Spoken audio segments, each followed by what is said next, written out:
Please welcome Jason Atkins, GreazyKeyz, to the podcast. All right, yeah. Let's get greasy. We will edit this, so that's the first thing you hear. Thanks for waking up so early in the morning. Everybody's got their coffee. We're all feeling good.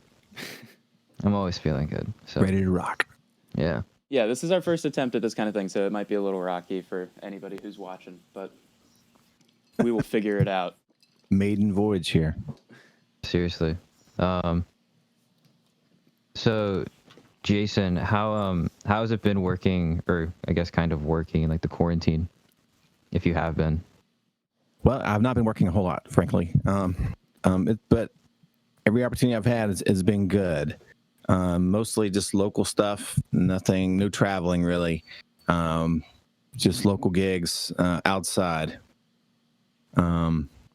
And occasional duos with a friend of mine named Ryan Bumgardner, and then another band I play with called the Smokin' Jays. We were sort of the house band for an open mic that we were hosting every Tuesday night at Smoky Joe's Cafe. And we've sort of spun off and kind of started picking up other gigs, like at Old Mecklenburg Brewery, and we did a live feed for Avid Exchange early on in the quarantine. That was pretty cool. But other than that, not much at all. Yeah, I think honestly it's the same for us. We did like one or two like live stream festivals, both to raise money for I think it was like Harvest Food Bank. Mm-hmm. Yeah. And it went well. There's a band called Future Birds. They were on it. Oh yes. Future Birds is awesome.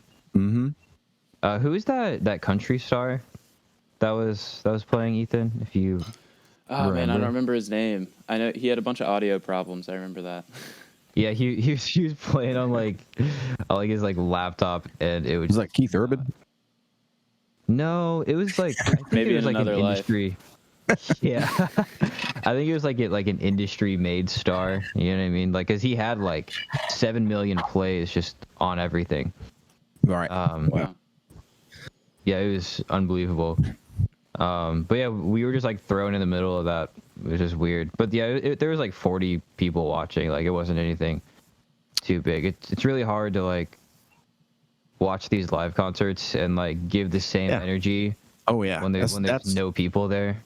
Yeah, that's been the hardest thing for me personally. Is like my daughter Maya and I have been invited to do several Facebook Live events, and we did one festival for culture with featured like the Hamiltons and a few other like pretty cool acts. But yeah, it's strange just to set up in your kitchen or set up on your back porch and just record a set and not have any sort of reciprocal energy of people interacting. It's strange, even if you're live streaming and you get comments and things like that, and people were tipping us, but still it's just it's not the same at all. No, it's not the same, and it's hard to enjoy. It's that to me is why I probably haven't gone live as very often, because it's sort of a pain to set everything up, and you just don't get that reciprocal energy. It's just not as fun to just sit around and play by myself. I 100% feel that. And plus, like, all the energy, like anything you get from the audience is just delayed. Like any comments and stuff that are rolling in, it's like they send it, and then you got a while before you get it, and then you respond or whatever. It's just like, it's not fluid. It's awkward all the way around. Yeah. That's honestly the best word for it. It's just awkward. Yeah.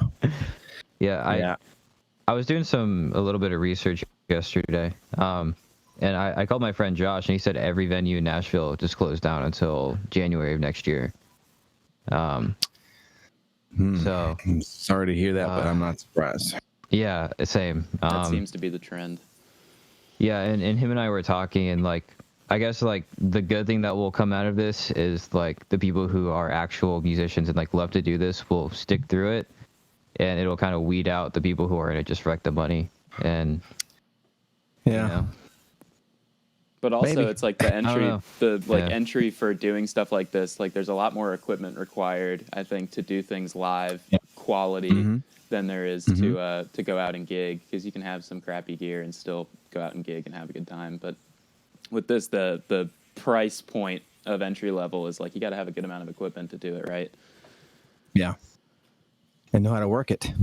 And, it's a whole other level of technology, and a whole other level of understanding. And, you almost have you have your band, but you also need almost like an extra person, not necessarily like merch or anything like that, but tech. You need the tech support for the band. Yeah, I didn't realize how true it was that like streamers and gamers pioneer the tech industry, but it is 100% true. They have the highest demand of every user base that I can think of. I mean, just setting something as simple as this up has been like an audio video conundrum of epic proportions. Yeah. And it sucks all the sucks a lot of the fun out of it for me. I mean, definitely. Yeah, same. I don't know. It's hard to be spontaneous. Right. Yeah, I totally agree. We've been trying to do like because we do all of our own mixing and mastering, so we've been trying to like do like live mix breakdowns of our songs. We'll just like live stream Logic and then run the output through OBS so that everybody can hear like the pure sounds. Mm-hmm.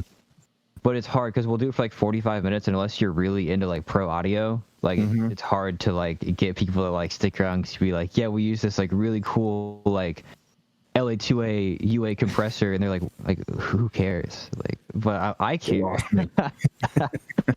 But yeah, it's been a very good time to be creative and try to get content out, but it's not the same as going to a bar and putting on a good show, selling merch and networking that way. Right. Mm-hmm. But what can you do? Can't stop the pandemic, unfortunately. Right. Just got to keep adapting and kind of just push through, and stay hopeful. I'm still very hopeful. I'm hoping that this isn't the end all be all. I mean, unfortunately, it is going to be around a lot longer than anyone really wants it to be because, there's been so much blowback and pushback, and people have made it a political issue, which I think is just, just delaying the whole thing and just making it. Yeah, I agree. Longer. It makes it debatable, which is like not really. There's no reason that it should be if it's a public health issue. Like it shouldn't even be up for debate. Right. Mm-hmm. It's just really unfortunate that it's come along during this time of so much misinformation. It's all convoluted and twisted, and nothing can be factual. It's really disappointing. Yeah, I deleted most of my social media and pretty much all my news apps except for like one that I use for like National Geographic. So I got cool like astrology pictures or astronomy pictures. But yeah, it's the one thing that I took from my high school. I went to Providence High School, and I didn't really learn anything there except for like how to check a good source from a bad source and how to recognize misinformation. And that's like the most valuable thing I've ever honestly learned in my life. Just because there's people that just look at like a feed and they'll see one thing that's maybe from The Onion and they're instantly like, oh my God, this is true. it's serious. It's serious, man. Like I really can't understand some of these people, how they just read one thing and believe it. And to find an actual true source, like you have to find one source that has one fact and then cross-reference it with like 3 or 4 different sources. And then try to find just one like accurate fact in between all of them. And then there's the true fact in like a 3-page article. You know what I mean? Like it should just be the truth. There's no reason not to give these people the truth. And it's like, it all depends on, I mean, if you're out there like trying to search for information, I mean, it 100% depends on how you phrase it when you look it up, because anything you type leads you to a million other people who think the same thing, even if that's not, correct. There's the confirmation bias, at play, especially with the internet, where it's just like everybody's opinions are all right there. The threshold for having them out in the world is so low. It's too easy. Yes. Seriously. Who do you think is the best Beatle? There is a right and wrong answer. Nice segue. Oh, is there? No, okay. Well, I don't know. I mean, I guess it would depend on, are you talking about within the era of the Beatles? Or are you talking about like span of a whole of their entire career, or yeah, You could do we'll go the whole both career if it's and hugely different. yeah, I don't know. and your personal favorite. That's a tough one. That is a tough one. I might Very have tough. to go with Paul McCartney on that one. Amen. Good man. Good man. Is that the right answer? He's honestly got some of the craziest like synth sounds and drum loops that I've honestly Yeah. heard. I mean, and if you Extremely really dig creative, into his more of his catalog, you know, like what he did solo and with Wings. I mean, it's just such a variety and a girth of styles and lyrics and just incredible stuff. I mean, I love John Lennon, and I would have loved to have. I wish he could have lived longer. You know, I hate that he was assassinated. I would imagine that he would have went on to create even more incredible music. But I mean, I think pound for pound, Paul McCartney probably the best, like all around, musicianship wise, and just, you know, melodically and everything. So I don't know. He's probably about. I mean, he's definitely got some of my favorite solo albums of the Beatles of like the 70s when they all released solo albums. I think George Harrison's All Things Must Pass is my favorite album. That's iconic. But yes. Oh yeah, but like McCartney 1 has like Sing Along Junk. That would be something. Like it's just got dude, like it's just got so many good albums. And then John releases Imagine, which has Jealous Guy on it. It has Crippled Inside. Like, it has some of the most beautiful keys. You know? Are you overlooking Plastic Ono Band? Oh my gosh, that's like as raw as it gets. I couldn't help it. So, I feel like I mean, Paul obviously has time on his side, being one of the surviving Beatles. But even before then, just him demonstrating his own versatility and stuff was like, it's apparent. I mean, he's got such a huge array of styles and, you know, musical leanings under his belt. Yeah. And just, his bass playing, I mean, is really virtuoso. His piano playing, you know, is really, you know, fantastic, very creative, you know, and then I always heard stories about him actually playing drums on a lot of the Beatles songs. It's like, well. Yeah, He played drums on Dear Prudence and Back in the USSR. What other? That's really? him? Yeah, Back in the USSR I didn't know that, and dude. Dear Prudence, and then some people say maybe Sexy Sadie because it's a little loose, but. Okay. Oh, and the Ballad of John and Yoko because that's just John and Paul layering everything on their own. Oh, wow. Apparently. Amazing. Not bad. What do you think about John Paul Jones' versatility and like song arrangement, like Zeppelin? Oh man, he's right up there too, as being one of my personal favorite musicians. I mean, I think he was. I mean, not to take away from anybody else, I really think he might have been the best member of Led Zeppelin. You know, I mean, just so much. I 100% agree. I mean, there's so much of that I've picked up and use, you know, from things that I've, you know, listened to him and would learn to play. That it was just, he's still to this day just amazes me with his versatility. And I had a chance to see him live when he came to Neighborhood Theater with David Rollins and Gillian Welsh, and he just played mandolin all night, and it was amazing. But I would have loved to have the opportunity to see him live, to play keys and play bass, and see him just pull that all off, you know, in person. But it was cool to see him play mandolin. That was awesome. Dude. Yeah. Oh, it was. You know, it was in a neighborhood theater. Got to stand to the side of the main stage and just be like 15 feet away from him, just watching him just play mandolin all night. It was freaking awesome.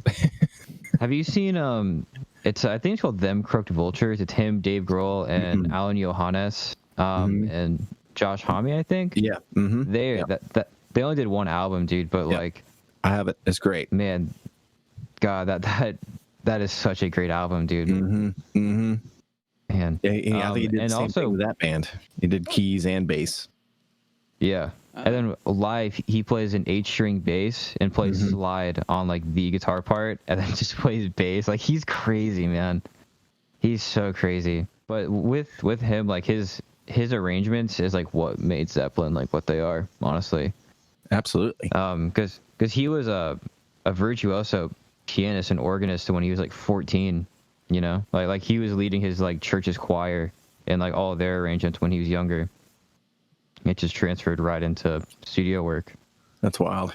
Yeah, I mean, yeah, you can't take away. I mean, I love Robert Plant. I mean, he's all-time favorite singer, and what he continued to do, and even up until like like the record he did with Alison Krauss, I thought was amazing. And he can always kind of reinvent himself, through the '80s and stuff like that. Some of his really more synth-based ballad stuff. Some folks might find kind of cheesy, but I love. And then of course, Jimmy Page. He's just been probably the most consistent member of the band, not really changing much, but still just creating the best riffs in rock and roll. I mean, come on. And, and Bonham. Yeah, I think my favorite Zeppelin riff is 10 Years Gone. Yes. That is such a great progression, honestly. Yep.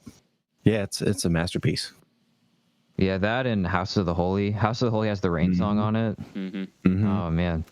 Their use of, like, the mellotron and just strings and orchestra in general is just, like, that's really what makes me love it so much, just because it's a whole texture that, like, so many people don't use. Yeah. I mean, I know John Paul Jones, they were kind of on the forefront of using a lot of early synthesizers and a lot of early, like you said, mellotrons and other kind of string machines and things like that, they're just insane. They have some of those. I don't know if you guys, if you ever get a chance to go to the Rock and Roll Hall of Fame, they actually have some of those keyboards and stuff set up. They had a display it up there. So, oh, really? So yeah, make sure you guys, when you guys go back on the road, go to the Rock and Roll Hall of Fame. And I think they still do this, but if you show up and you're a band on tour and you show up and you give them a CD at the front desk, you get free admission. So, oh, sweet. That's cool. That's the way it was, 15 years ago when I went up. I was in a band called Lou Ford, and we were on tour, and we got to go there for that. Go for free because we were on tour. We had a CD. We said, "Here's our CD." Like, okay, guys, going in. So it was awesome. And they actually had my favorite display there was they had the glasses. John Lennon. They had the whole John Lennon display with like the white piano that Imagine was played on, and some of his handwritten lyrics. But then they also had the clothes and the glasses that he was wearing when he was murdered, and they actually had the clothes were in a brown bag that the police had given back to Yoko. It had a big blood stain on it, and then the glasses were blood stained, and they were in this case, and it was just the most riveting thing I've ever seen. Just I'll never forget. That's brutal. That image. Yeah. I mean, it was brutal, but it was just captivating to see that there. It's wild. Have you guys been up to the Dakota in New York? No. Yeah. Oh, man, just standing out there, it's just like it's wild, man. Yeah, there's always guards outside of it now. Yeah. At least every time I've went. They still have a lot of people up there when I was coming up there. They have still a lot of people. Yeah, it's like right around this corner. It's down the street from Strawberry Fields, not the original one, but the Imagine Memorial. So it's pretty close by. So people, I think they get a lot of crossover from that. But I mean, think Yoko still lives there. Does she? I know she stayed living there for a while, which always kind of shocked me about the story that she didn't. I would be like, hell no, I'm gone. Yeah. Yeah. There's an event at the Met that was I think it was like the Rock and Roll History Museum, just like touring around. I think it was called like Play On or like Play Hard or something. But it had all of Zeppelin's gear. It had the harmony that Jimmy Page recorded Stairway to Heaven on. It had all of his gear, actually, all of like it had his Supro, like his modified Supro. Wow. It had his Marshall Plexi, had Kurt Cobain's broken Strat. I think it was a Strat. It had the guitar that Jimi Hendrix set on fire. At the time, I went twice. The first one, they had a Metallica showcase with it had Kirk Hammett's stuff. It was actually Cliff's bass and bass setup instead of like the current bass player. Yeah. And like Lars' huge ass drum kit. And then the next time I went, it was the Who. Yeah. But man, it was so cool. I got to see they had Stevie Ray Vaughan's Strat. They had Jimi Hendrix Flying V and his Strat. They had just so much stuff there, man. It was awesome. Wow. They had Jimmy Page's Black Beauty, his Les Paul Black Beauty with the gold hardware and the 3 pickups. Crazy. Millions of dollars worth of stuff sick, here. Man. Now's the time to plan your bucket list of trips. Right. You know? Things you gotta see. All we have is time. Yeah, we didn't properly off of, introduce Mr. Grease. I feel bad. Please welcome Jason Atkins, GreazyKeyz, to the podcast. All right, yeah. Let's get greasy. We will edit this, so that's the first thing you hear. Yeah, I'll cut it around a little bit so it's a little more fluid. But yeah, going off of like the John Paul Jones sound, what do you think is like your iconic or favorite synth sound, and why, or Mellotron sound? Oh, my favorite synth sound? Oh man, that's tough. There's plenty to choose from. Yes. I mean, my default is always going to be for synthesizers, like the Mini Moog, which, in itself, it's hard to define just one singular sound because it's such a, yeah, I mean, you can manipulate it and really program it.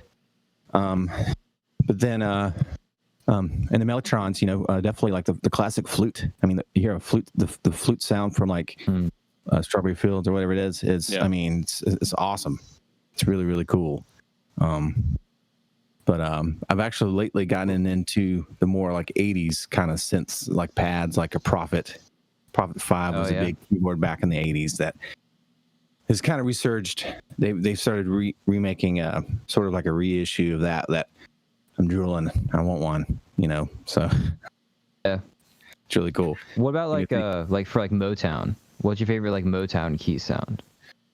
Well, to me, I think when I think of Motown, I think of either, of course, like a Hammond organ, which is pretty iconic, not only in Motown, but, most any genre. And then like an early Wurlitzer piano, like, the standard Wurlitzer is like a 200A, whereas, back then in the 50s, it was a model 140, which I think was one of the early ones that actually had a tube amp in it instead of a solid state, which, it gives a little bit different tone, which I think is pretty cool. Yeah. So, yeah. Absolutely. Definitely. But back then, that's really all you had. Besides the acoustic piano, you have a Hammond organ or, other little quirky organs. But then electromechanical pianos like a Fender Rhodes or the Wurlitzers, which I think I love both. But if I only had one, it'd be a Wurlitzer. I love that. Not bad at all. So during like this quarantine, like very odd time, like what's like keeping you motivated to practice and or write any music if you have been? Well, just playing music itself. I've been inspired to take some of this time to actually work on music that I normally don't make time to do. With my schedule, usually, with being a musician with a family, I was more focused on, the gigs, the money gigs, paying gigs, usually cover music, things like that. But then when the quarantine kind of hit, I was able to kind of sit and reflect, and actually didn't play keyboard for probably the first 2 weeks, and just kind of got things done around the house, kind of kept my mind busy and kept myself busy, just trying not to freak out about the prospect of everything just going away. But then, once it kind of settled in, I set up keyboard up in my living room and started working on like some cool classical music, some Chopin and some Bach and things like that. Things that I don't generally gravitate toward naturally, because I'm not a classically trained piano player. I'm mostly self-taught. So kind of gone back and work on my reading skills and other things that, when you're mostly improvising or playing off the cuff, you don't get to use those skills much of reading and playing exactly what's on the page. Whereas, me, I'm very comfortable just improvising. Like you can put me in any situation with other musicians and I feel very comfortable. But if you put, sheet music in front of me, then I might be like, I might need a few minutes or I might need a day or two. But yeah, so I've, been really focusing on that side of it. haven't really written much music again because haven't really made the time or the space to do that. Although I'd like to get more into that. I know whenever first got married 20 years ago, that was something that I made time for and was really excited about writing music. But then, kids kind of came along, and again, just sort of my priorities shifted musically and sort of put all that on the back burner. But now, my youngest son is 18 and he's going to college in a month. And so, I'll basically be, nice. Yeah, my wife and I would be basically on our own come August. And so I'm looking forward to creating that space again to hopefully find a way to write music and to kind of focus on that side of it. So I'm excited. I'm hopeful. So those are the things that kind of keep me hopeful. And I'm hopeful about gigs, a Hot Sauce, the party band is, we're stagnant right now, but it's looking pretty good. Hopefully, moving into fall, and then into next year. So 2021 is looking hopeful. So that's good on that front. And then again, there's always small little gigs that are are easy to pick up. Maybe not pay as well, but are keep me moving. So I'm really hopeful there. And lucky that my wife has a steady job and she's able to work from home. So, thank goodness for that. Because otherwise, who knows? I'd be driving for Amazon or something like that, Yeah. Oh, yeah. Man. What's your demoing process like? Like when you are writing and stuff like that, like what do you like to just write kind of like pen and paper, or do you like to demo things out in an audio format or? Yeah, I generally go music first. For me personally, again, lyrics, my mindset is if I do attack something lyrically, I'll write about something and then that's it. Whereas other songwriters I've known are able to take even a specific situation and write at it from different perspectives, which I think is awesome because you can, get other, songs out of one one source. But I generally tend to create music first, whether it's a keyboard part or a rhythm guitar part. Those kind of things come much more easily, and I can churn out those all day long and have fun. So that's where I usually kind of start musically, and then fall short coming to anything lyrically. Same. I'm with you. I think that's pretty common. Yeah. So, what DAW do you use? Like, do you use like Logic or Logic? Or Nice. Yeah, a lot of times I start with GarageBand, and which I'm really happy with. With what I need for my needs. GarageBand gets a lot done. But then Logic, if I need to do anything more extensive, which works great for me. I don't consider myself mainly just for demos. Or if someone needs like a one-off. I've done some tracking for a couple of friends who do recordings for or do soundtracks for TV shows and stuff like that. They may need some sort of a little bit more complicated piano part that I'll execute for them and then send them that way. Which cool. makes it really, really easy through Logic and or GarageBand. Just kind of either creating a MIDI file or just straight up audio file. Nothing too crazy. Cool. Yeah. So on to like that studio stuff, how many like artists do you think that you've worked with over the years? Oh man, count real quick. Oh yeah, right. I mean, at least individually right now, and at least 200. I mean, nice. Yeah, I mean, and luckily I've been very fortunate. I mean, I know I've jammed with or played with over 100 bands in the past 20 years, and I was keeping a running tab at one time. But yeah, I mean, that to me has also been fun. First starting out, I was very committed to like one band, and it just, to me, at least as a keyboard player, it just didn't, the one band, and then in the market, I guess, of Charlotte, it wasn't really able to sustain itself.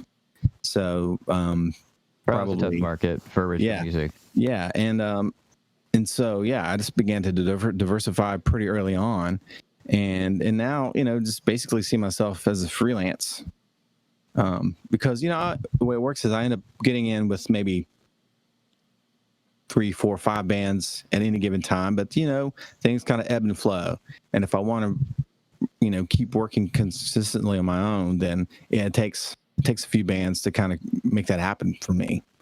I would love to find a core group of guys that we could all gel well together, and there's not one egomaniac in the band. Everyone's able to kind of be coherent and contribute equally, and then be successful.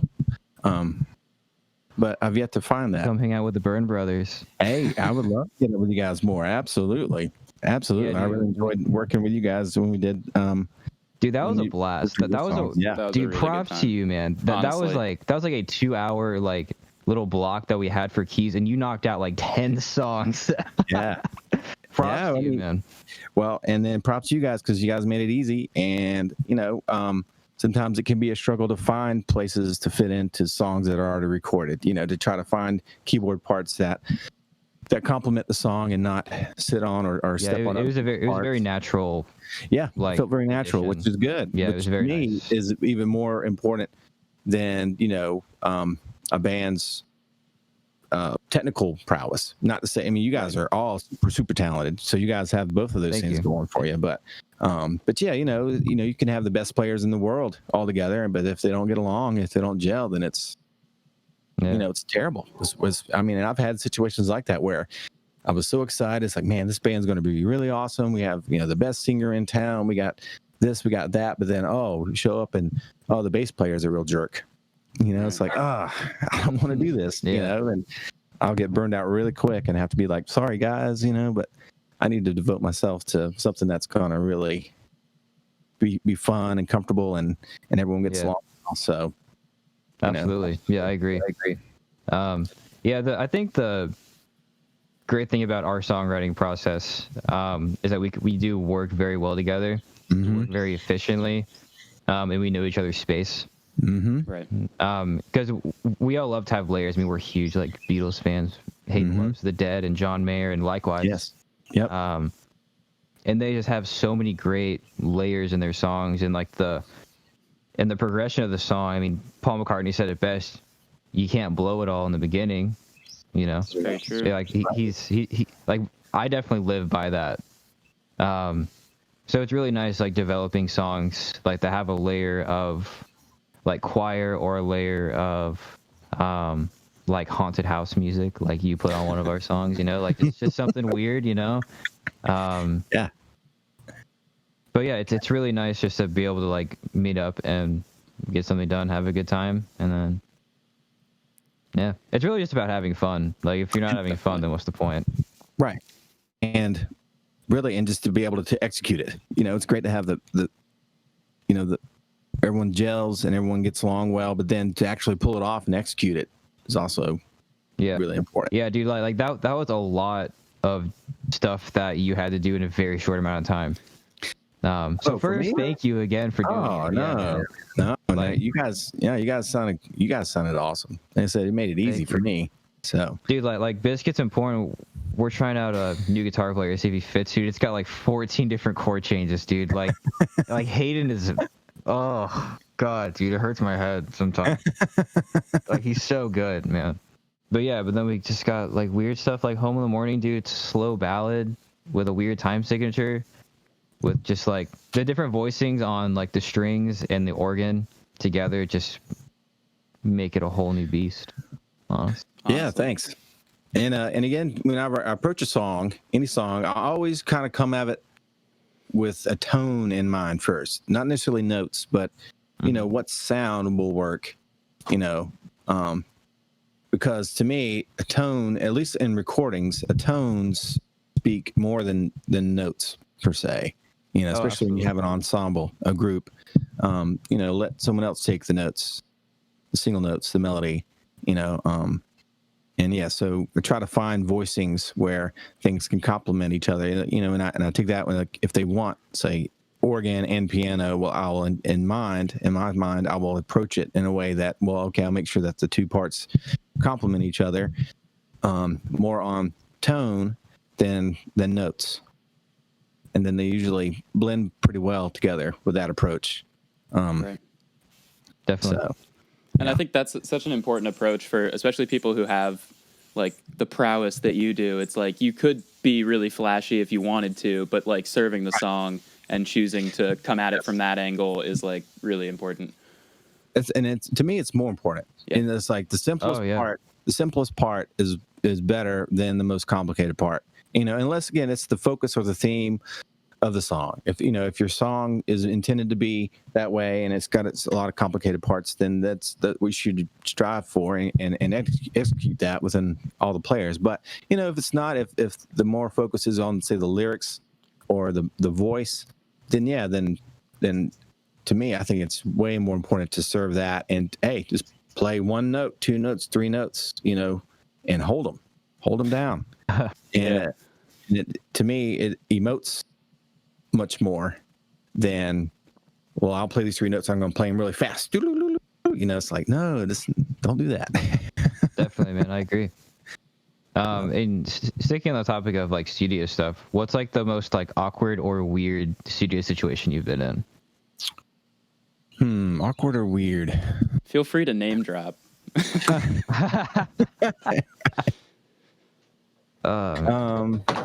Let's see, awkward or weird. Or even in a live scenario. Oh, okay. Okay, here's a very awkward and weird. It's probably, I don't know, just the strangest thing. There was a group, they're no longer together, but there was a group that hired me to come and rehearse with them and to record keyboard parts with them at the old Reflection studio, which was like, at one time was the recording studio of, your lights went out. Yeah. The recording studio of Charlotte. Did you guys ever hear of Reflections? No, I don't think so. I don't believe so. Okay, so Reflections was literally like one of the biggest, most important recording studios in the Southeast. That was right here in Charlotte, North Carolina. I mean, REM's Murmur was recorded there, and several other significant records. James Brown was recorded there. And so, having a chance to work there was always a blast. I mean, that was top notch. I mean, you walk in, there's grand piano, Hammond B3s, amps, and everything there in the main room. Well, I had gotten hired to do a session for these young guys, and it was basically one kid who, it was his project, and he had a bass player and a drummer, and they wanted me to come in, and so I got together and rehearsed these songs with them. Took time to set up and in the studio, and took a whole day of just recording and getting things set up, and then came in the next day to start recording, and the lead singer decided that he was going to play the keyboards himself. So that was really awkward. Yeah. Because then here we are, we have this producer in there, and he was like a big name producer, a guy named Bruce Irvin, and this kid was like, no, I'm just going to play the keyboard parts. And I was like, F you, this is, you wasted my time here. I've got all my equipment here, brought all the stuff in, and now you're telling me this after I wasted all my time. That was very awkward, and I was very angry. Understandably. I'd imagine so. So that was probably the most awkward. And then, because, I wanted to retain a relationship, at least with the producer, but these other guys, I was like, screw you guys, this is messed up, and you're still going to pay me. And it became a whole big old thing after the fact. But that was probably the most awkward. Yeah, that's where I didn't even record. And again, they didn't last very long because he was, again, very egocentric and kind of a jerk, which overshadowed any musical talent he had in my book. Not a good mix. Right. So, what about a live scenario? Because I've witnessed a couple of really awkward ones. So I definitely want to hear yours. You mean that you've seen me do, or just in general? Just in general. Oh man. Probably okay. There was a band called Just In Case, and they were like a teenage band, back in the early 2000s based out of Charlotte, the Tosco family, which you may have heard of the Tosco Music Party. John Tosco, Yep. you know, it was his kids, and at the time they were teenagers. They had a great band called Just in Case, and they were signed to Maverick Records, and so they got to go out on tour with several major acts at the time, and so we were out on the road supporting Nick Carter. He was doing like a solo tour, so we were being pushed into that teenage market. And so we did a lot of really awesome dates on the road with him. We were in Philadelphia somewhere, and it was my first time experiencing like, the screaming, like packed full of kids screaming at us, and really screaming for Nick Carter. They didn't really give a shit about us, but it was a packed full crowd, and people were going crazy, and we were playing, and I saw a young girl literally getting crushed against the rails, right in front of us, and the security had to come in and like drag her out and pull her over and just kind of carry her out, and we had to continue to play and act like we were having a great time while this was kind of going on in front of me, and that just really messed with me. That was That's really a mood killer. Yeah, that's a weird situation to be in. Because we want everybody to have a good time. We don't want to see anybody get hurt, and then seeing this poor girl having to get pulled out and drug out by security because she was getting smashed against the rails was just was disturbing. And we just had to kind of continue on with our show and do our bit. So that was pretty wild. There was another show where we were playing with a wedding band, Hot Sauce. Okay. And which those can always get kind of crazy. You get into an atmosphere where there's everyone's celebrating and really partying and having a good time, and we'd always get a lot of crowd interaction. And we had this one party probably about, I think it was like maybe last year before, and we had some girls dancing on stage, and this poor girl, she was so drunk she ended up falling off the stage, actually back into the drums, your dad, and the mixer. And ended up knocking all of it off, right? Just like fell, and we're like, oh my gosh, she falls. And so your dad, the consummate professional, he kept playing. The rest of us, we had to stop because the mixer was just totally off. So he kept playing, and people just go, yeah, drop, just going crazy. Help this girl up. And we're like, oh my gosh, she smells so bad. Apparently she had maybe shit herself. Oh my fucking god, man. Because help her get up, and it was like, oh my gosh, what is that smell? And this poor girl, she was so wasted, but luckily all the gear was fine. We were able to kind of get the mixer back up, set up, and kind of restart. But that was, I cannot tell you how many broken PA systems I've seen go in and out of my house. oh, I know, yeah. Oh my I can only imagine. And refurbished too. Yeah, seriously. Spray paint the cabinets and things like that. But yeah, DIY. Yeah, Works, but it's DIY. Right. Oh, and here's another one. Another gig, Hot Sauce. We were I've got so many Hot Sauce stories I could tell you.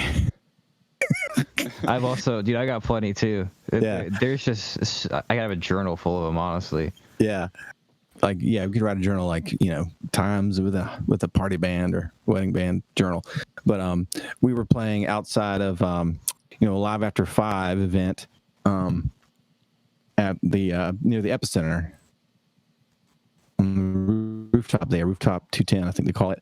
And we were playing, and people were really into it. It was a great crowd. I think there was a big a big college game that was in town playing at the stadium at Bank of America Stadium. And I want to say it was like Ohio State and then somebody else. And we ended up having a bunch of Ohio State fans playing. And we're playing, and they're loving us. And all of a sudden we go into Country Roads, which 9 times out of 10, people love that song. Well, Ohio State fans do not like that song. So we busted into Country Roads, and I guess there's a big West Virginia Ohio State rivalry. This entire crowd began to boo, and it was like the most Scariest moment. I was waiting for things to start being thrown at the stage. We literally, you just stopped immediately on that song and had to go to something else. But that was pretty wild. Like literally, like from a crowd to go from exactly right. And but to go from 180 from being like totally into the music, having a great time, yelling, screaming, to everybody on the rooftop booing. Man. That was crazy. That is pretty wild, man. There's dude, I have one memory of, I'm not sure if you were there for that, but it was maybe Matt was, but yeah, it was a sorority party at Wake Forest. Mm-hmm.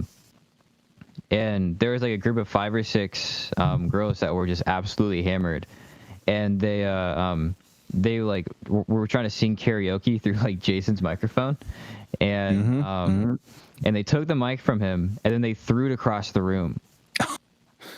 Yeah, and then one of them passed out like right in the middle because they didn't have a stage set up. Right. So they were just playing on just like on the floor, and so they just passed out into the crowd, and one of the guys caught him and was like, sorry, and then just walked out. It was awesome, man. Oh, Haydon, did we just get an addition to the party? I think so. We'll but find man, out. I have so many stories of that. I'm sure you got plenty too, man. Like, oh yes, that sounds very familiar. That is a wild crowd. Yeah, that it can be for sure. And hello, Jason. What's up? Nothing much. Hey guys. I didn't mean to either. Continue your wonderful story. No, we're just talking about awkward moments on stage, and of course, gravitated toward Hot Sauce Party Band, which is all of them. Legacy of crazy story gigs. But those things, like, that's an element that I enjoy, except for when I'm getting booed by hundreds of people, which again, that's the only time that ever happened. But I mean, that's one of the things of playing in a band like Hot Sauce is that crowd interaction, and hopefully those days will come back. I don't know how soon we can get to where we can have kids on the stage, or right. me go out with my guitar. That's kind of one of my sticks. So man, the guitar is so sick. The wireless guitar, man, I love it. And I think that was a big element that helped sell that band. But when we get back to work later this fall, I don't know if I'll still use that or not. What's going to be the best approach? Yeah, those things. I'm engineering a group called Preacher Stone. They're a like southern rock band out of Landis. Yeah, I'm engineering the record for them like next week. Then a couple weeks. Yeah, they're a really tight group, man. They're awesome. I'm good friends with Marty Hill, and their keyboard player is also very, very cool. Lord, his name escapes me. Yeah, but he's a badass. He's the only one we didn't get a chance to meet. Oh, really? I got to meet him the last time I went up there briefly. I was just doing like a live mix for like their like practice space. And as soon as I did it, it was so funny, man. Like all I did was like very lightly EQ like the lead vocal. His name's Ronnie. Like his vocals. And he was like, Joey, what did you do? I'm like, what? He's like my voice sounds so clear. Like, how'd you do this? I'm like, just like turned a knob. All I literally did was like turn like his 10K down and like boosted like his mids a little bit, just like really easy stuff. And he's like, man, like that was unbelievable. I've never heard my voice that clear. And like, are you sure? Like, you chose the right knobs, man. Yeah, for real. But yeah, I'm engineering their record, and Ronnie called me the other day and was like, yeah, we had everything in July just get canceled because they were still gigging in like South Carolina and Florida. And the way that those venues were doing it is they set up like 10 or 15 tables with like 7 or 8 seats, and you had to buy a table. Right. And you couldn't get up from the table unless you like had to like go to the bathroom or something. But yeah, that's the way they're doing it. They were honestly making a killing off of it. They were selling like $50 a seat. Right. And yeah, I mean, that's great for them. And I know, they're top notch all the way around. I worked with Marty Hill and Mark Hill, his brother, which I don't think he's in the band anymore, but they had a band called Super Glide back in the day. And I worked with them both in that band for a little bit. They were also like a party band, but with more on the southern rock, classic rock or 80s hair. Yeah, it's definitely for like the area. They definitely brought a lot of. Yeah, I mean they're like one of the biggest southern rock bands in like the Charlotte, Landis area. Honestly, probably North Carolina. And they're really tight, man. They're super good. Mm-hmm. Yeah, they've been at it for a while. I know, gosh, they've been at Preacher Stone for probably 10 years now, right? Yeah, I think like the last big thing they did was what's that show? It's like Sons of Anarchy, like season 2. They did the soundtrack for that, which is crazy. Pretty wild. Cool stuff. No, that is wild. Yeah. Jason, who haven't you worked with then? I feel like you've been all over the place. That's a good question. I mean, I will not say no to anybody. Same. It's a good That's a mentality. good attitude, yeah. Yeah. Got to do a track with Snoop Dogg once. Really? Whoa, dude, that's what? Yeah. I didn't get to meet Snoop Dogg, but basically there was a track that and I'll share it with you guys. But this guy named what's his name? iRock. What is his name? But anyway, a friend of mine, iRock Omega, this is the guy's name, and the song is called "It's All on You," and it features a few bars of Snoop Dogg on it, and basically iRock was working with a producer, and I guess things kind of fell out, and so he started working with another producer that I know, and so his approach was to bring in other live musicians, and so they had a basic track that we were kind of based on, but then we were each kind of bringing our own ideas. So yeah, I kind of went in and kind of created a cool little 8-bar Fender Rhodes electric piano loop, and then everyone else kind of came in. We built it around that. So it's kind of cool to have that cred that Sweet. Yep. Yeah. The track features GreazyKeyz. Pretty badass, man. Dog. That is the ultimate duo right there. Yeah. But Snoop Dogg doesn't know who the hell I am, though. You know. You got to be careful around Snoop Dogg with all that grease. It might catch fire. I know, right? I say blaze it up. Light it up. Yeah, and speaking of like bigger gigs, how did you manage to get that gig at the Checkers, being their organist? Well, see, the Checkers, they have been around in Charlotte since like the 50s, but then they've been involved with the AHL for about 10 years. And the first 5 years of that, they were at the at the time Bojangles Coliseum. At the Bobcats Coliseum, Bobcats Arena, which is now Hornets, whatever. So then, like 5 years ago, they split with them, and then when they were going to move back to the Bojangles Coliseum where they started out years ago, and Bojangles actually had like this old Hammond C3 just on site. And so the owners were like, yeah, we'd love to bring back the element of having a live organist, because I guess there used to be like a little old lady who did it back in the day. And so they initially reached out to a good friend of mine, Jessica Borges, who was giving lessons to like the COO's daughter or something like that. They were first connected. We're like, oh, well, we know she plays the piano. Maybe she could be an organist. And she initially was interested in doing it, but she wasn't available to do all the games. And so she kind of reached out to me and be like, hey, the Checkers are looking to add an organist. Would you be interested in maybe splitting some of the games with me? I'm like, yeah, I would love to check it out. So when we went in and kind of auditioned and I saw the Hammond C3, I was like, oh my gosh, yes, I got to do this gig, because I was able to power it up and kind of demo it a little bit for them. They're like, yes, we want you guys to do this. And so that first season, she kind of took the lead, and whatever game she wanted, she took on her schedule, and then I just kind of picked up her slack. But then that's when like I got to play the opening night, the home, what do you call it? Yeah, the opening night, and that's when I decided to wear my shades. I was like, I'm going to bring some of the hot sauce persona energy into this organ gig, and wore the shades, had a jersey, and just hammed it up. I remember the very first game that it caught me on camera. I was playing something at the end. I went like that, and the crowd went and it was like, oh, and then it was from there on, it was like a match It's made in over. heaven. You got him. And so, then the second season rolled around. Jessica decided it wasn't really her bag, so I just kind of took the lead and took all the home games, and then from there it's just kind of grown. And luckily, the fans love having the organ there, and love the persona that I bring. I'll never upsell Chubby. I mean, people love Chubby, but GreazyKeyz is a hard second place. And this past season, they actually added my very own. Oh, No. we lost him.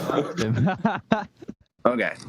But yeah, talking about the checkers thing. And so from last season, especially like the team ops really, really support me. I get a lot of camera time in game, which is, I don't realize is actually broadcast all over the world through AHL.com. So I end up getting a lot of feedback from people, all across North America, Canada especially, because, hockey's a big thing there, and Germany and things like that. People will, message me via Twitter and things like that and kind of give me props or make requests and things like that, which is always pretty cool. So.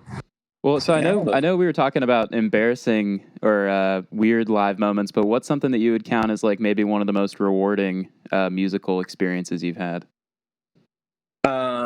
Got to open up for Booker T one time with the Shayna Blake band.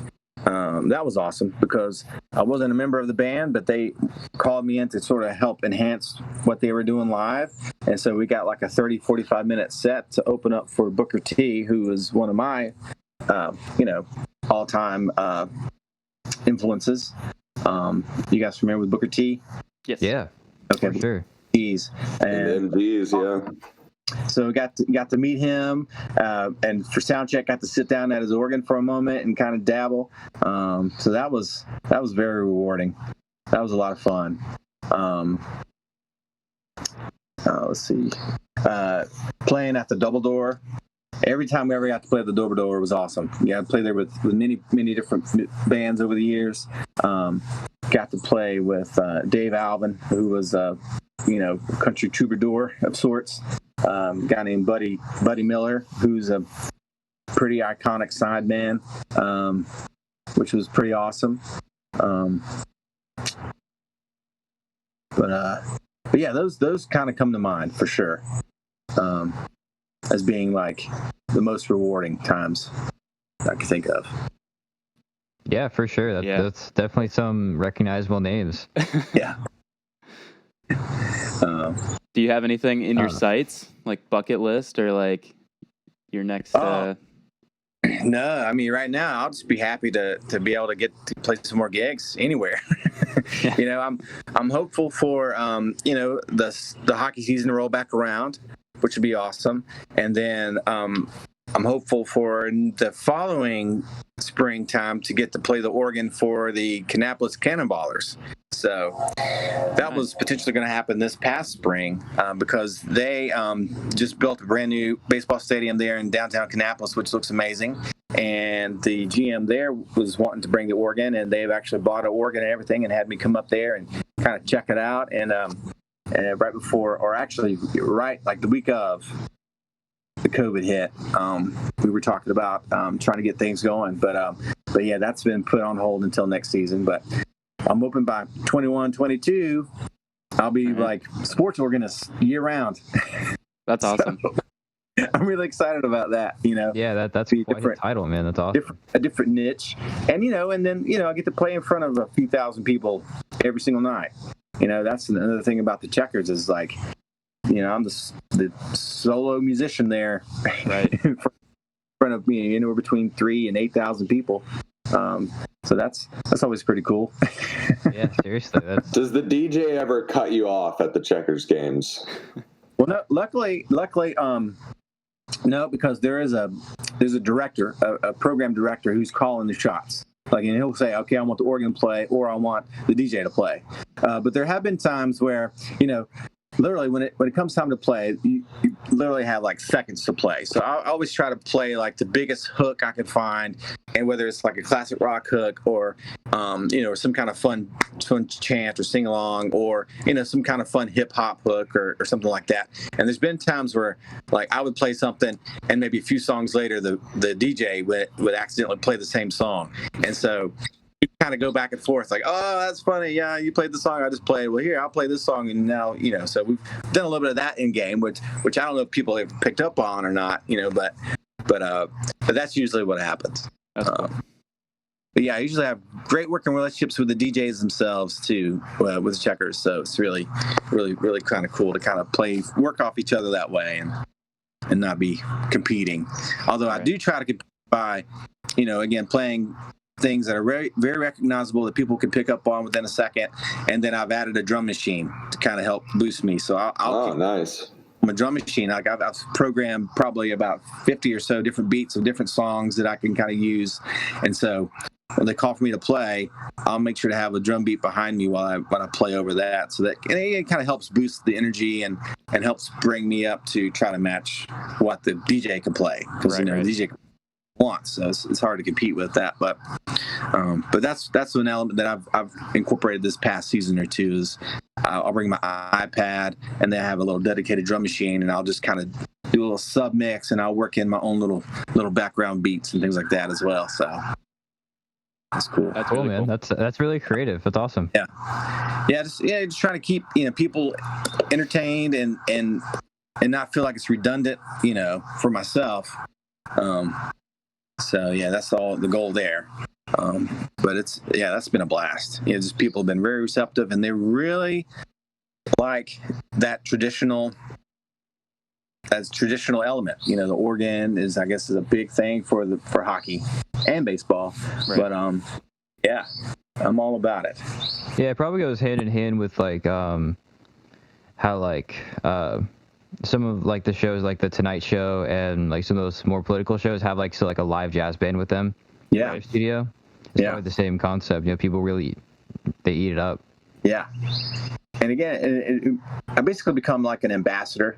Like, as you think in game, you have PA announcers, you have Chubby, but you can go up and hug Chubby, but Chubby can't talk to you. Whereas me, I'm kind of stationary, and the organ is down close to the ice, so I'm very accessible to people. So I have people come up and talk to me throughout the game, and I always try to put forth my best foot forward, and then try to be very inviting and open. And like I said, people want to have a picture made with me and stuff like that, and I just think it's awesome. So I just kind of consider myself an ambassador for the team and try to make their game experience as positive as possible. Answer questions. Oh, the bathroom's right over there. No, I can't tell the DJ to play this song. Or people want to. Oh, can you get my name on the screen for happy birthdays? Like things like that. It's like, no, I'll do what I can. Yeah, that's cool, man. That's a really cool role. Yeah. Let's try to make the best of it. Definitely. Absolutely. What's like for you? I mean, I guess so. Promoting yourself is a little different because you're freelancing, so you're kind of promoting yourself as a brand as opposed to pushing a band or something like that. So like, how have you had to shift your mindset for like the GreazyKeyz brand? Well, that's a great question. I mean, I'm still in that shift. Like, I'm not the most PR related person. It was like, and I probably need to hire somebody really to help me more with that. And to really honestly capitalize on the momentum that I have with it. So, I really probably need to have even more presence online, but I'm just not driven that way. So I'm hoping, hopefully with the games, this is much more easier to interact people like in person and in games as opposed to like tweeting something every 5 minutes or posting a selfie or anything like that. I think, I could probably potentially grow the brand that way, but it's just trying to get into that mindset of like everyone wants to know what the hell I'm doing, or this is what I'm eating, or or try to think with a more of like an influencer mentality, right? Which, Jack White doesn't have a cell phone, right? And that's amazing, but yeah, I can't imagine. I mean, I could imagine that, but but yeah, that's the element that potentially need a lot more work on. That I'm just not that self-centered. You know what I'm saying? That I feel like everybody what GreazyKeyz is doing, and there probably are people that are interested, but I just don't have that mindset of being like, I'm interested. Yeah, Yeah, do it for me. Your Instagram is popping. Yeah. But start like a what is it like Patreon or something like that. I don't know how they. And OnlyFans. Oh no.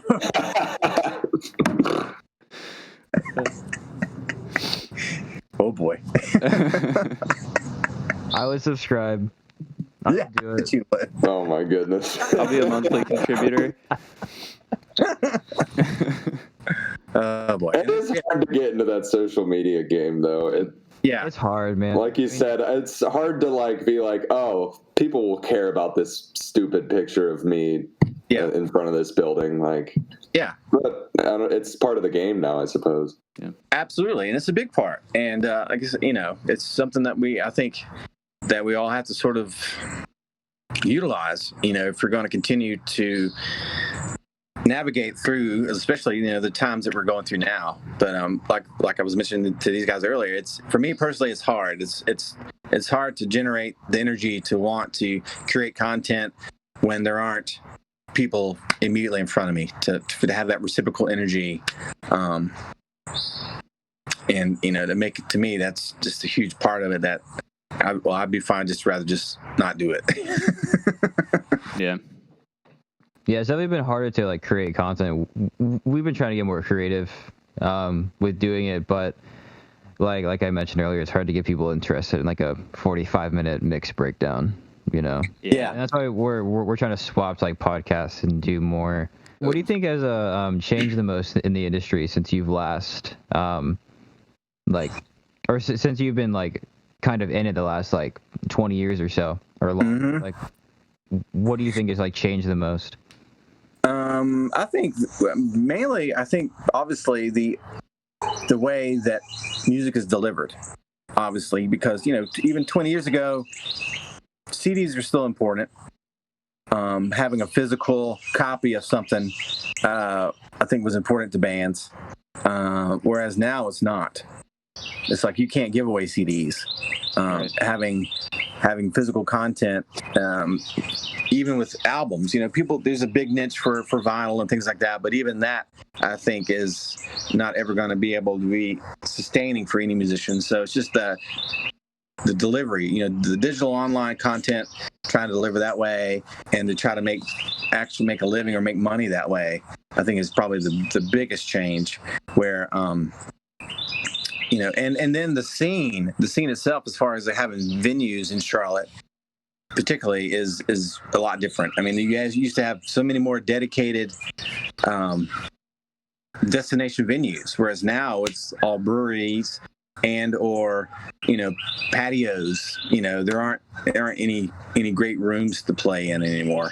Yeah, it seems like it's really only like the Milestone Club and like Snug Harbor, and even those rooms are honestly not that great to play in. Yeah, I mean, I know Milestone has, it's one of those iconic rooms, but to me, it definitely lacks a lot, as far as like being a decent room for hearing good live music. I mean, I know it has its own energy and its own culture, but to me personally, like the rooms like the Double Door, the Tremont Music Hall was a great, wonderful place. Several other places like that I could think of, but now we have there's a few little places that No Doubt that are cool.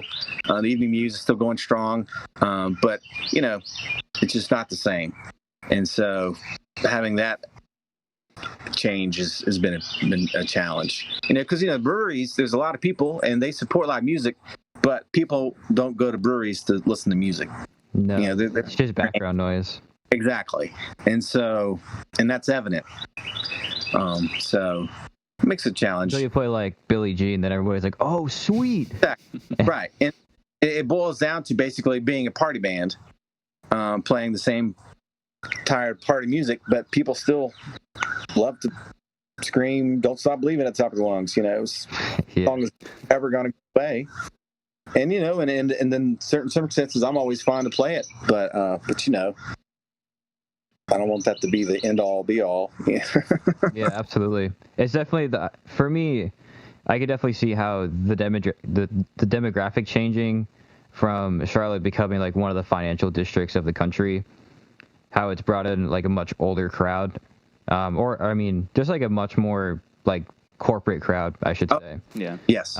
So they would rather pay to have a party band at like a museum rather than go to a local like club or venue and try to support original music. It's just because like they'd rather hear the top 50s, you know what I mean? Right.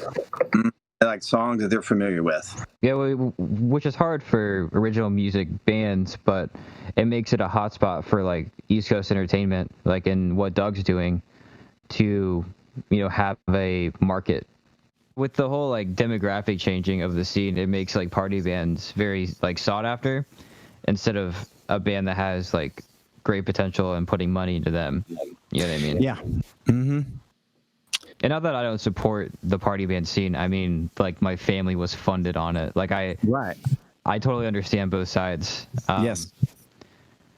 But it makes also a great living for people like us to be able to like make like a couple $100 for each person, as well as it going into a band fund for playing covers for a couple hours. Mm-hmm. It's very reasonable.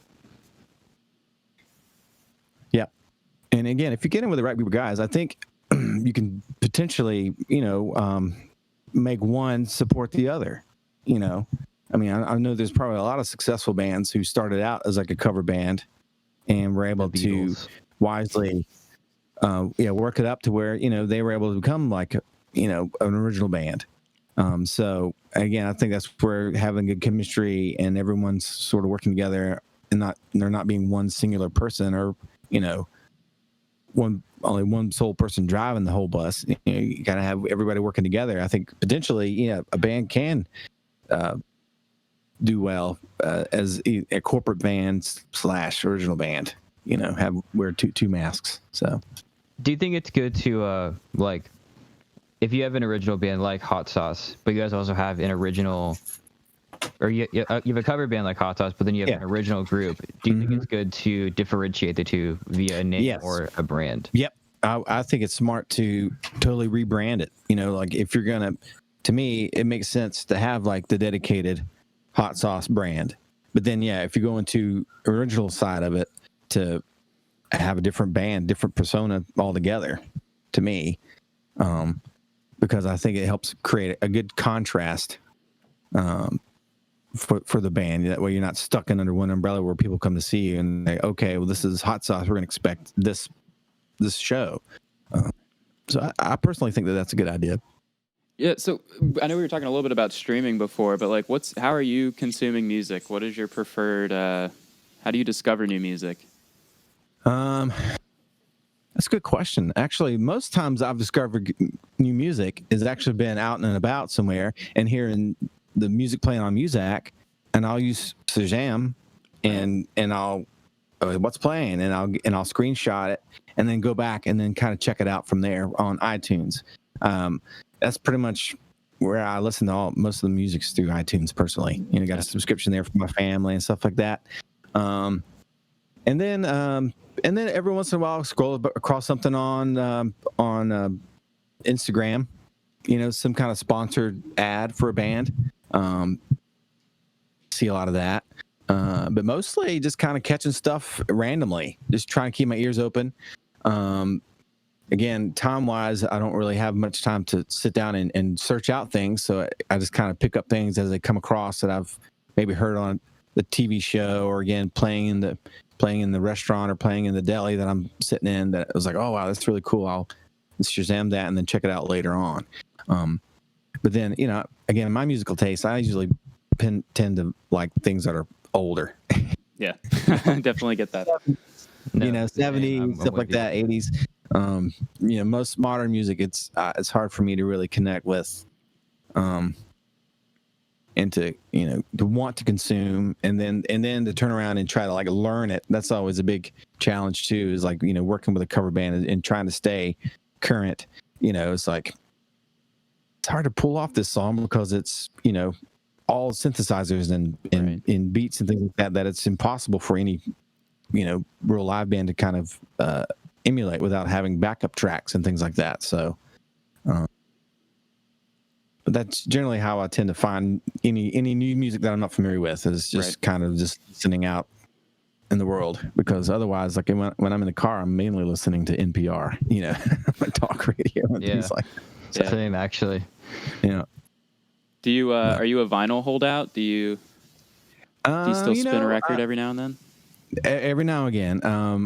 We're lucky that we actually have an really cool old standalone record player that my wife inherited from her grandmother, and we have a pretty decent little vinyl collection.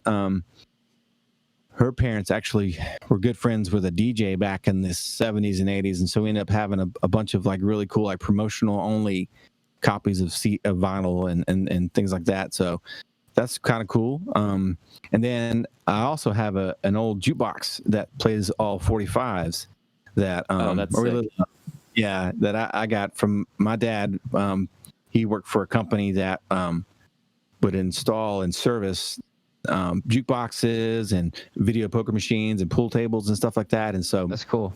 Back in the early 90s, when they converted from 45s to CDs, you know, like my dad was able to buy like this old jukebox, and I've ended up having it. And so I was able to find that's awesome, man. Really cool old 45s and kind of put them in there. So I have that too. So that's a lot of fun to power up the old jukebox sometimes and play some singles on there. That's cool. Definitely, man. Yeah. But I've got quite the vinyl collection myself. Nice. Yeah, I've got first pressings of like all the Beatles records. Awesome. Zeppelin stuff. Most of Michael Jackson stuff as well. Some of the Jackson 5. Sabbath. There's like a lot of Motown stuff. I love the Motown sound. Yeah.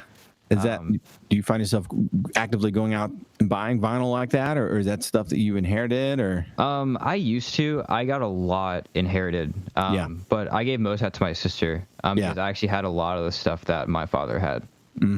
Just we just have the same taste. So, right. Yeah. And I picked up a couple of cool stuff. I have a first pressing 45 of Roundabout. Oh, cool. Yes, which is crazy.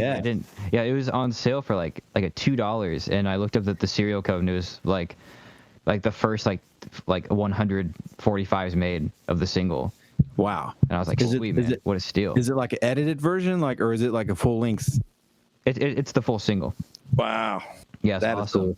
Cool. And then on Record Store Day, Zeppelin released a bright yellow 45 of the Sunset Studio mix of Friends and a different mix of, I think, Immigrant Song or something. Oh, cool. But yeah, it's cool. It's bright yellow. And then the first pressing of Zeppelin 3, it's got a wheel in it that turns on the front cover. So, on the cover, yes. Yeah. Mm-hmm.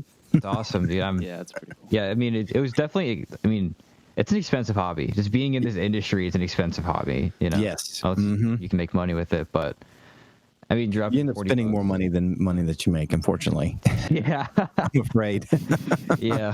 Unless you're one of the lucky ones, but it's worth it, honestly. To me, at least. Oh, absolutely. Absolutely. I wouldn't change anything.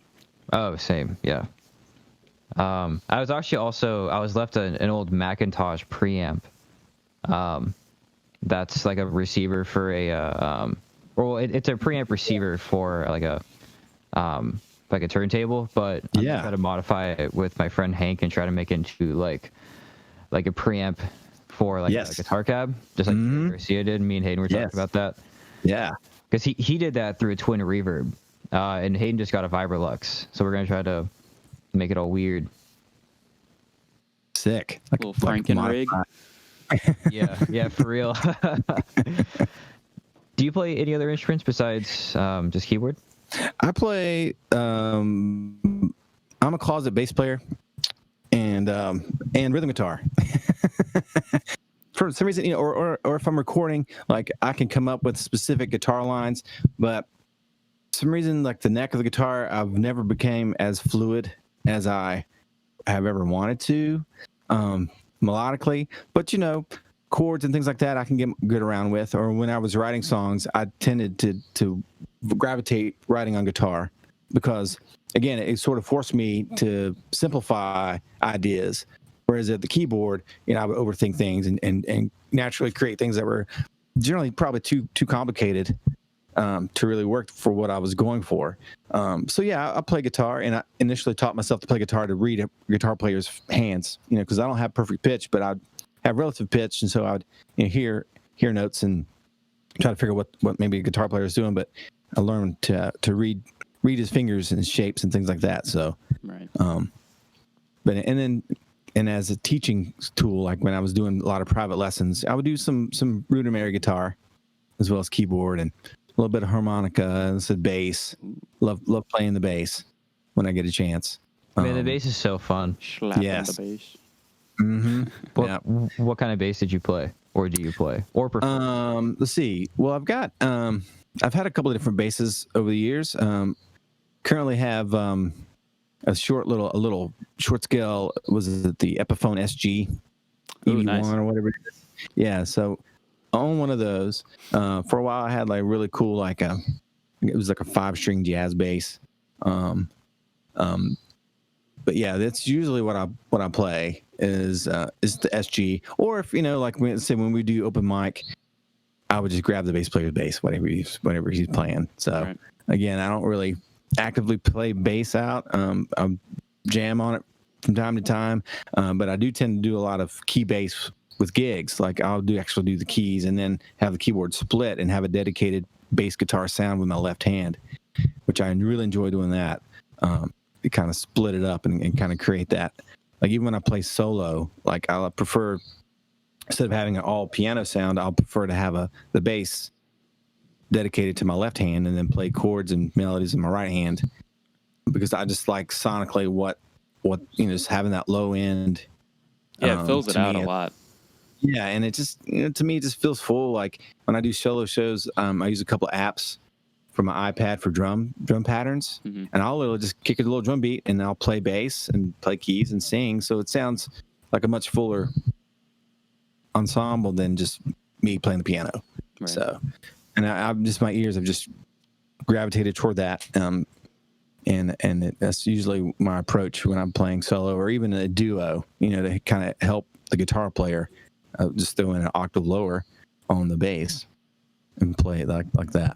Whereas as opposed That's to just some John Paul Jones shit. Yeah, exactly. I just love that kind of approach. So It's very cool. yeah. Who do you think was your biggest influence? And from that, what, like, when you started playing, what like records did you like learn to, if you're self-taught, and like kind of your progression? Yeah. So very early on, Booker T was like one of the first, like Green Onions, something like that. That was very, very early on, first influences.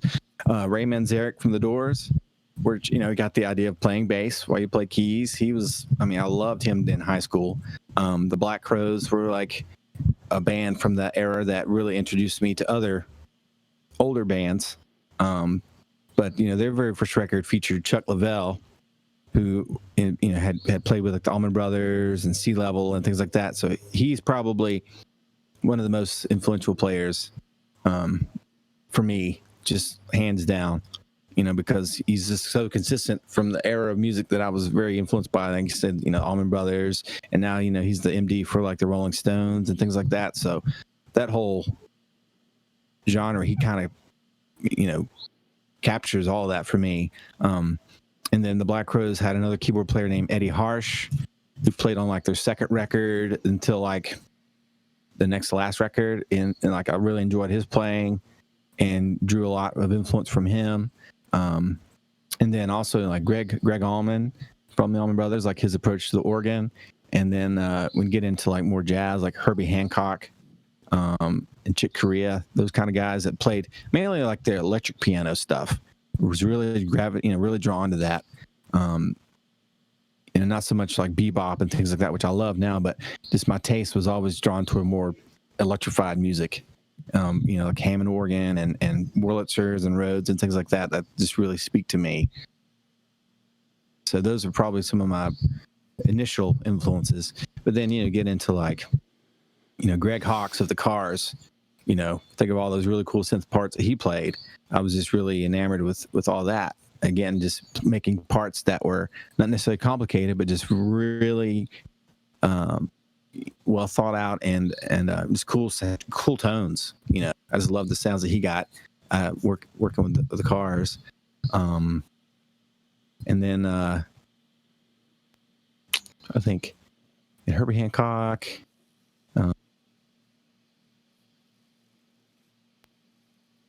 Yes, I would be like around my top 5. Chuck Leavell, Eddie Harsh, Herbie Hancock, Greg Allman, and Leon Russell. Love Leon Russell's playing. Nice. Yeah, and his songwriting is just amazing. So, if I were to Booker T, can't forget him, but there's probably top 5, top 6 guys that come to mind that definitely all solid, man. Playing. Oh There's yeah, this guy that we all like keep in our circle. His name is Jacob Collier, if you know who he is. Yes. Oh, he's incredible. He's a freaking alien. And he did a alien, yeah. Herbie Hancock. Yes. That you yes. should check out, man, if you haven't. It's crazy. Yes, I saw. I guess he posted a video. I guess of him playing all the instruments at once. He had just made a video. I haven't seen it, but I've seen it posted. I've been meaning to go back and watch. But yeah, I mean, the kids like that just make me want to cut their fingers off. And how can you do that? He's insane, man. Like just the way that his brain works. And then you can play every instrument. Yeah. Oh, yeah. Yeah, seriously. He does all of his own mixing and mastering, too, I believe. Oh, wow. Yeah, his Logic session breakdowns are legendary, dude. That level of talent, man, like, it is almost discouraging, but, like... Yeah. Well, and that's... I try to have a mindset from early on of not allowing my ego and my, competitive nature to get the better of me, and to learn how to accept that there's going to be more talented people, and there's always someone better. Yeah, and especially if you think of it that way. So I just try to approach things. Well, I'm skilled and I have a voice, and I feel pretty confident in expressing myself on my instrument the way I do, and it's my voice, and it's not going to be like their voice. I may not be as fast lick-wise, or I may not be, as versed voicing-wise as someone else. But I feel confident in my voice and what I can offer. And, and I've been affirmed by a lot of people that they like the way I play. So right. I have confidence that way. But try not to let other people discourage me and myself and my ability, which is hard. We're musicians. We're sensitive. Yeah. We want to be considered great. We want to be, we want to have our skill acknowledged. And, but that's for me has been a way to help me cope with knowing that I'll never be, a Jacob Collier or whatever. And be okay with that, Yeah. It was otherwise, like the rapid access. The rapid access of information just proves that there's just so many great closet musicians. Oh my gosh! They're just on Instagram, stupid. And I thought I was pretty decent, and then I'll see some of these people. They're like, "Yeah, I've been playing for 4 days," and they rip a 20-minute drum solo. I'm like, "What? Okay." The capabilities of the human brain, we still, have only scratched the surface, I believe. And for anyone to go through life with a mindset of I'm going to be the best, or I've got to be the greatest, or whatever, you're just lying to yourself, and you're going to be severely disappointed one day when someone comes and smokes your ass and, humbles you. And so I try to stay in that humble state. And when people come in and bring in ideas, I'm always trying to pick those things up and always expand myself and not feel like, I've learned enough of this, or I'm good. I'm all set there, and I feel like I'm reached a point where I'm the best that I could be. I never feel that way, and that is an aspect that keeps me driven and determined to keep learning little things, to expand my palette and to be, just a better musician all the way around.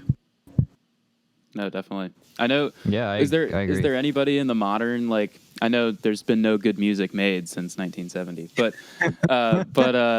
is there anybody in the modern day that you're inspired by, or that's made their way into your rotation? Well, like what is the Volpec and Snarky Puppy. As far as like really avant-garde, pushing the envelope of stuff, those guys are amazing. Trying to think. Other than that, no, not really. Yeah, it's those are some good choices, though. I mean, to me, it's like I'm really a song that really connects with me is more to me like I'm more drawn to like again tones and groove, and establishing those fundamentals. I'm just really drawn to that, like a drum beat or the tones of the drums.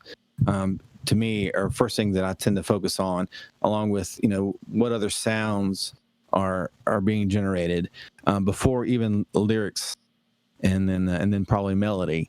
So that's why it's like so much more vintage music contains that. It's not built on loops, right, and not built on 4 or 8 bar repeating phrases for the entire song. It's what is the guitar player playing, or his pick slid off just a certain way, or man, he played the slide and the note just kind of bended in the right way. It's just things like that really connect with me on a there's a lot more emotion that's captured. Exactly. And it's really just like before like 1984 it was strictly to tape, and to be in, and it was like to have someone in the studio, like when we were in, it was like us, you, the other Jason, and that was it, and he could run an entire session.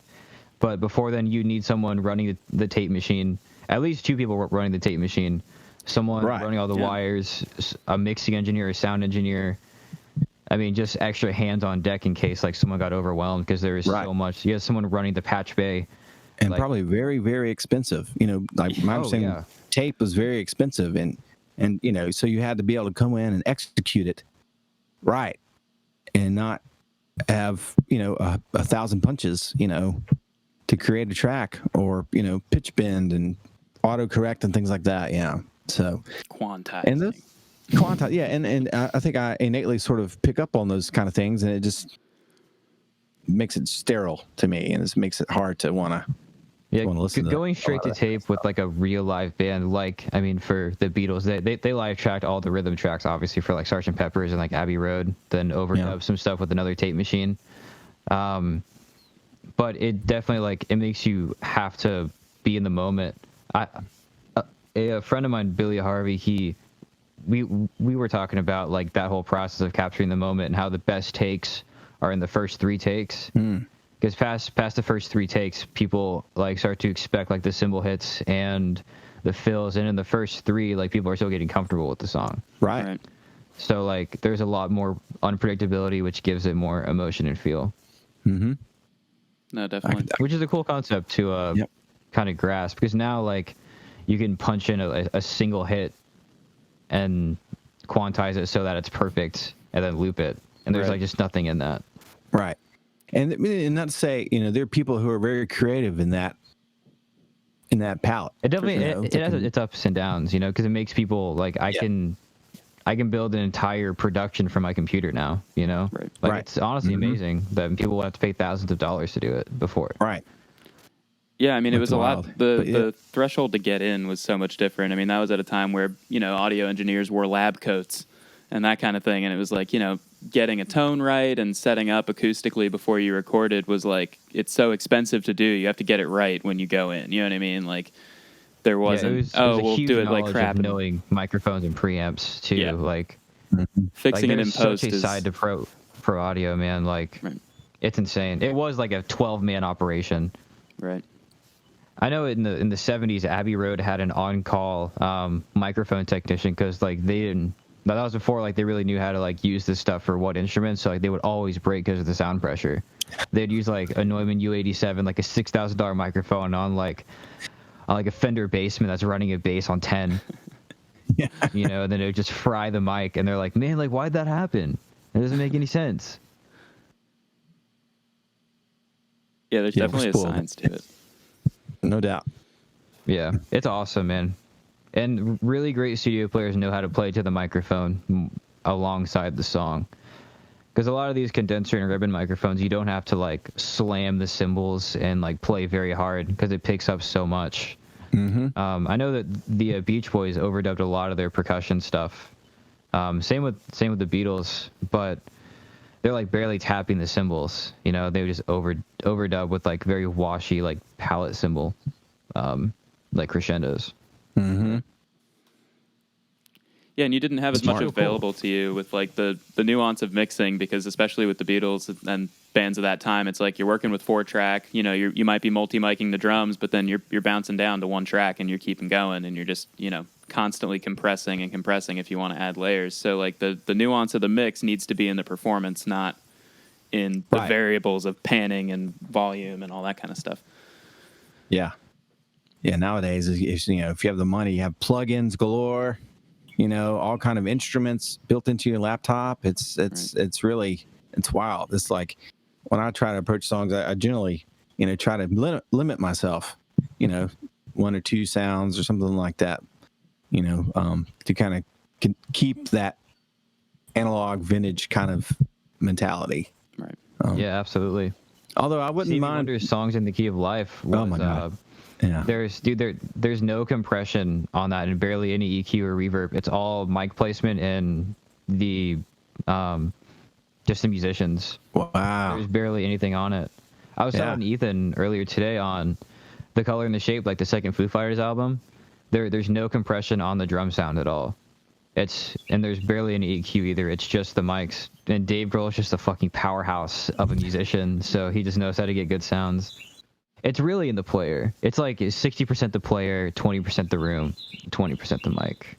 To me personally, for every instrument. Cool. I think we should probably start wrapping up. I gotta get ready to go to work and such. But Word. Jason, dude, we literally thanks, can't man. thank Thanks you for coming enough. on. Seriously.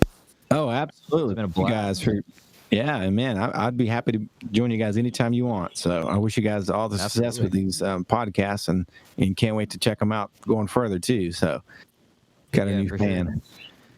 We're gonna try to get Jason Scavone in, hopefully. Fantastic. We got a couple other friends. Yes. Got a mixing mind, so Yes. Definitely. Yeah, he's one of my favorites, man. Jason, like I feel so fortunate to get to work with him, not only through Hot Sauce, but just in any other capacity. You know, I mean, I've known him for, going on 20 years, and yeah, he just always amazes me. He is one of the town's, I think, just really, really best singer-songwriters, and yeah, so I look forward to hearing that podcast. Well, I appreciate you guys. Look, we lose Joey. I think we might have lost Joey. But thank you so much again, man. Seriously. Whenever we get to talk again, that'll be great. Yeah, please stay safe in the meantime with everything going on. Same here. I'll keep up with you guys. All right, my man. Later. Have a good one. Bye.